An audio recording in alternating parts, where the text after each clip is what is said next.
Parfaitement. Bon. Mais je te fais ça. Bonsoir. Ce soir, nous allons approfondir les 4 profondeurs dans le Saint-Esprit, qui est le torrent sortant du temple, dans Ézéchiel 47, 1 à 12. Alors, prenez votre Bible, dans Ézéchiel 47, 1 à 12, que je vais vous lire. Il me ramena vers la porte de la maison, et voici, de l'eau sortait sur le seuil de la maison, à l'orient, car la face de la maison était à l'orient. L'eau descendait sur le côté droit de la maison au midi de l'autel. Il me conduisit par le chemin de la porte septentrionale, et il me fit faire le tour par dehors jusqu'à l'extérieur de la porte orientale. Et voici, l'eau coulait du côté droit. Lorsque l'homme s'avança vers l'Orient, il avait dans la main un cordeau, et il mesura 1000 coudées. Il me fit traverser l'eau, et j'avais de l'eau jusqu'aux chevilles. Il mesura encore 1000 coudées, il me fit traverser l'eau, et j'avais de l'eau jusqu'aux genoux. Il mesura encore 1000 coudées, il me fit traverser, et j'avais de l'eau jusqu'aux reins. Il mesura encore 1000 coudées. C'était un torrent que je ne pouvais traverser, car l'eau était si profonde qu'il fallait y nager. C'était un torrent qu'on ne pouvait traverser. Il me dit, « As-tu vu, fils de l'homme? » Et il me ramena au bord du torrent. Quand il m'eut ramené, voici, il y avait sur le bord du torrent beaucoup d'arbres de chaque côté. Il me dit, cette eau coulera vers le district oriental, descendra dans la plaine et entrera dans la mer. Lorsque ce sera jeté dans la mer, les eaux de la mer deviendront saines. Tout être vivant qui se meut vivra partout où le torrent coulera. Il y aura une grande quantité de poissons, car là où cette eau arrivera, les eaux deviendront saines et tout viendra partout où parviendra le torrent. Tout vivra partout où parviendra le torrent. Des pêcheurs se tiendront sur ses bords, depuis En-Guédi jusqu'à En-Églaïm. On étendra les filets. Il y aura des poissons de diverses espèces, comme les poissons de la grande mer, et ils seront très nombreux. Ces marais et ces fosses ne seront point assainis. Ils seront abandonnés au sel. Sur le torrent, sur les bords de chaque côté, croîtront toutes sortes d'arbres fruitiers. Leur feuillage ne se flétrira point, et leurs fruits n'auront point de fin. Ils mûriront tous les mois, parce que les eaux sortiront du sanctuaire.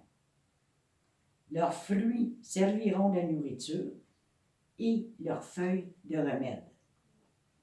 C'est ce qu'on va approfondir dans le niveau spirituel. La question ici à se poser, c'est que nous avons de l'eau jusqu'où? Si vous voulez savoir où vous vous situez dans cette eau, je vais vous expliquer en donnant des exemples pour mieux voir là où nous en sommes rendus. Jésus, souvent, il parlait en parabole, en prenant les choses terrestres et amenant à avoir une vue céleste, que j'appelle le fleuve spirituel, l'eau vive qui coule en nous. Alors, nous allons regarder la première profondeur. Dans la première profondeur, il est dit que l'eau arrive aux chevilles. Donc, ce qui veut dire, au début, quand nous entrons dans le Saint-Esprit, qui vient habiter en nous, nous sommes tous dans la critique et les murmures. Se tenir sur les promesses à ce moment-là, la foi, faire un pas d'obéissance, ensuite cela nous ramène dans une grande plénitude. Il ne faut pas mépriser les petits commencements. Souvent, on voit dans certains ministères, il y en a qui se font critiquer parce qu'il y en a des meilleurs. Oui, il va toujours en avoir des meilleurs que nous. Mais c'est dans les petits commencements. Si on est fidèle dans les petits commencements, le Seigneur va nous en donner des plus grands.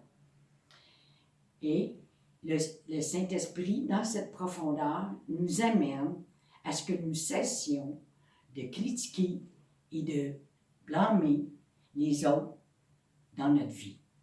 Ça nous amène là. On se rend compte qu'on critique puis on murmure. Dans la deuxième profondeur, c'est les genoux. L'eau arrive aux genoux. Et c'est le ministère de prière de l'Esprit.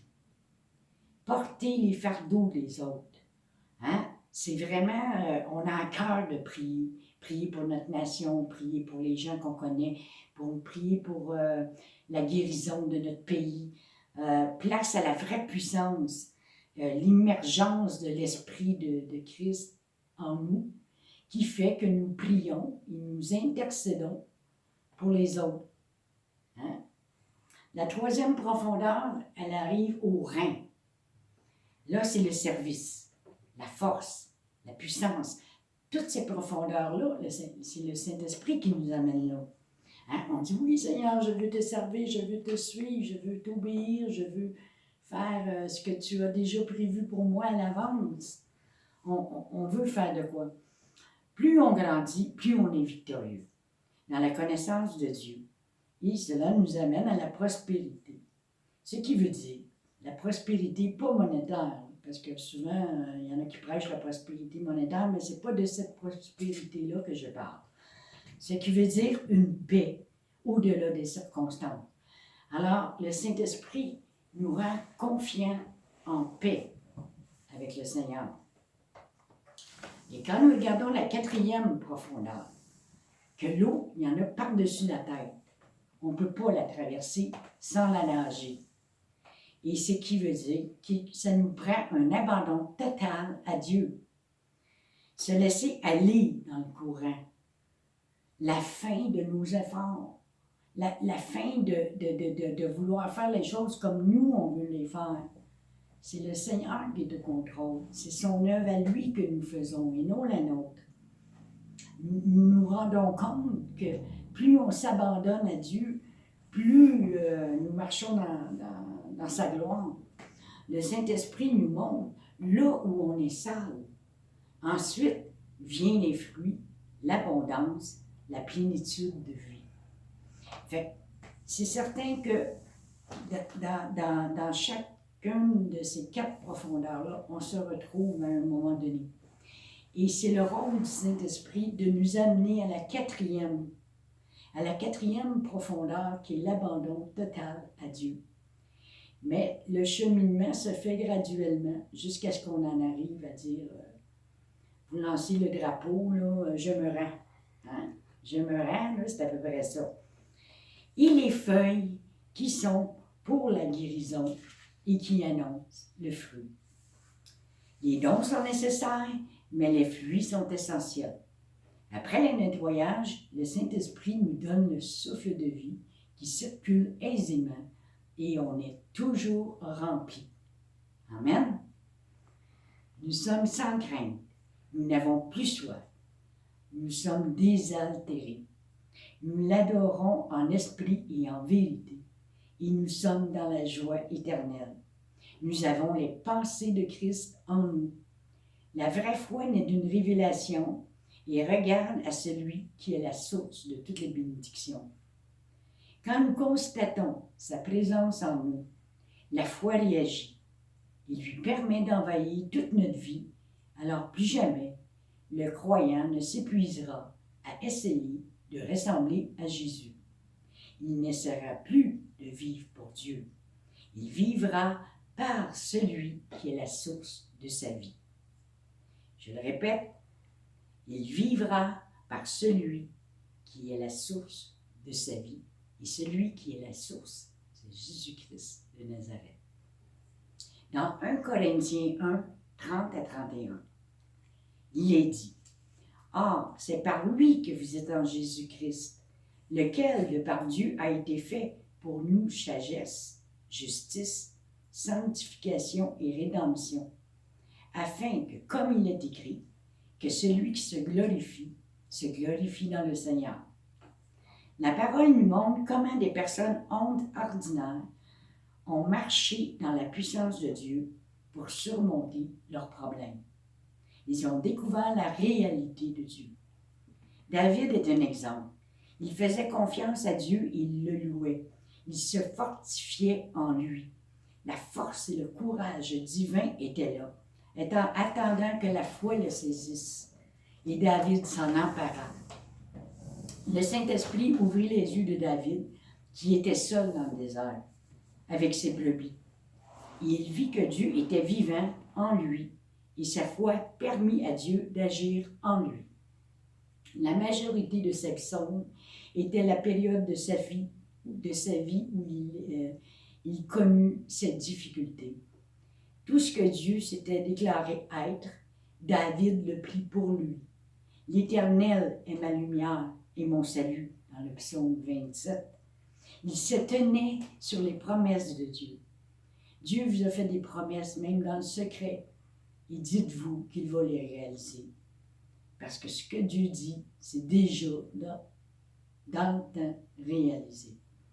Laissez Dieu agir en nous et regardez son œuvre comme un spectateur, émerveillé de voir sa gloire et la façon dont il s'y prend pour nous en sortir quand la tentation survient, dans Hébreux 4:15.